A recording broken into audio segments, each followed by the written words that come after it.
Welcome to the William Brown House and Tavern, built around the year 1760. Let's take a look inside.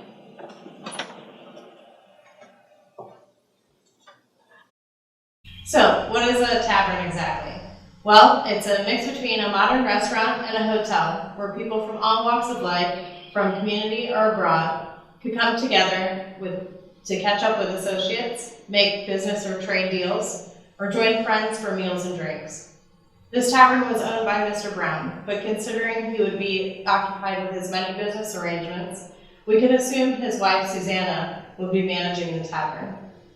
This could include booking rooms, ordering food and supplies, brewing ciders and ales, working the bar to serve drinks, or managing the servants and enslaved people working in the tavern.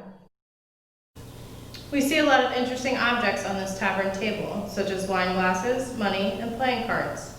I'd like you to think about what these items are, but more importantly, who would have been able to use them? Were enslaved people using them? Indentured or convict servants? How about women?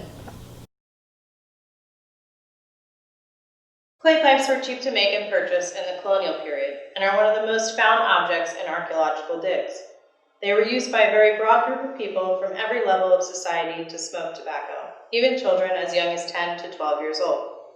Tobacco was a major cash crop for Maryland to be sold throughout the colonies, overseas to England, and beyond. Most of land in the colony around Montown was used to farm tobacco, and it required a lot of people to maintain, so much so that by 1776, over half of the population of Montown All Hallows Parish was made of a mix of freed and enslaved people of African descent.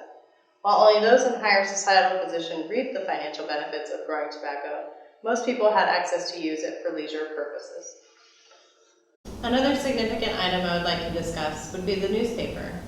However, with this object, I'd like to focus on how it could have been used to interfere with people's access to physical environments such as the tavern room itself, or choices they could make in their everyday lives, like what they could wear.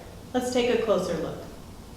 In a typical colonial newspaper, you might find some current local or international news, trade advertisements from local merchants, or employment ads.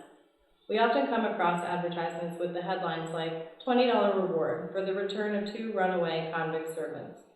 Like the one shown here, these ads would typically go into great detail about how the escaped indentured, convicted, or enslaved people would look, including their hair color, skin color, distinguishable marks or disabilities, and every bit of clothing that they could be identified by.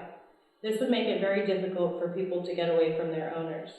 There were a lot of things that could interfere with the choices people made for themselves in the colonial period, most of which still prevalent today, such as economic or societal status, gender, age, or race. Considering a tavern was a place where news of these runaways was well known and shared, it was very likely that people who were trying to escape would be recognized and quickly returned. These small towns became a network of surveillance over people they perceived to be their property. Some of those in bondage would take the risk of being caught.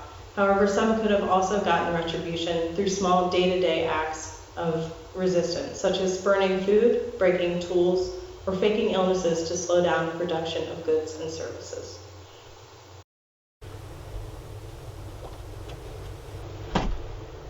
Taverns across the colony were an integral part of their communities, as well as a constant reminder of forced servitude for others. They stood as a hub for people to discuss and debate current social and political topics of the time, amongst those who had access to do so. And lastly, while taverns and ordinaries were a place for entertainment and leisure, they were also an establishment used for the reinforcement of an oppressive societal hierarchy.